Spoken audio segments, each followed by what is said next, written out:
So we're here with ProphetSix. Just gonna ask you a few questions. That's all right? Yeah, sure. How has the game integrated into your daily life, or has it? Yeah, dude, we live like 50 miles away. We're not even supposed to be here right now. So that alone is pretty telling on like what we're willing to do to go to really cool locations and find different kinds of Pokemon. Because I live inland and we're not going to find any water types out there. There aren't a lot of lures, not a lot of activity. So this was a hot spot that we wanted to go to for a while, and so we're here. And that alone is just a huge sign of how much this game can really push somebody to go way outside their comfort zones. To Pokemon GO out of their comfort zone. Yeah, exactly. Have you noticed that you go out to walk more or to drive more, or even just go out in general to hit Pokestops or catch Pokemon? Yeah, my puppy's getting a ton of exercise now, way more than he's used to. So, yeah, I mean, sometimes I would be lazy at night and I wouldn't want to take him for a walk, and now I'm looking forward to taking him on multiple walks a day.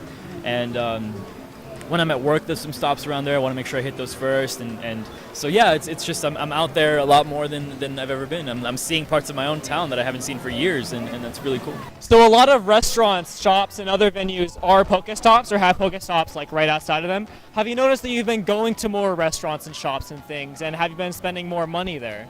Yeah, so there are a couple places. There's one place where I get hair product that has some like 3 stops around it, so I go there and I hang out and I buy like shampoo.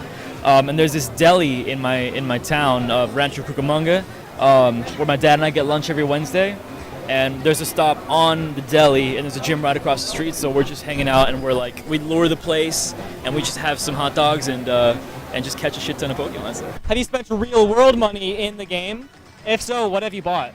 Okay, so I spent $20 so far. The first time, yeah, 20. The first time that I spent money, I bought bag expansions because I was getting limited on items and stuff.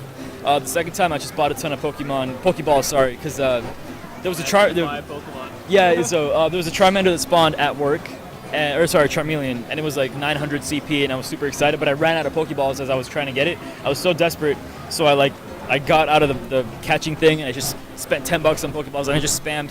It took me, I think, 26 shots to get it. But so I spent money on the bags and on just Pokeballs. So $20 so far. So Pokemon GO has been known for, especially on launch, for crashes, freezes, among other things. Have you experienced these, and have they impacted your enjoyment of the game? Yeah, so like I was saying earlier, my dad and I would get lunch on Wednesdays at this deli, and one time we lured a stop there, and immediately after luring it, the whole service just crashed. And so that kind of ruined that whole experience. But it's okay. I mean, like, I'm used to this. Video games today in general just are marred with bugs and server issues and things like that. So it's just something that I'm used to. I mean, you don't get a major AAA game title launch anymore without a server crash on the first day or like throughout the first week. You're going to have issues. So I'm kind of callous to it. But there was that one day where my dad and I were both really pissed off because we both wanted to catch some Pokemon and we couldn't. And we spent the lure, and that's not easy to come by. Would you say that Pokemon GO has brought you into the Pokemon franchise, or have you been a fan beforehand? I was a fan of the first and second generations. I kind of dropped out, not out of disinterest, but just because I don't think that I bought any more games. I didn't have the money for it when I was a little kid.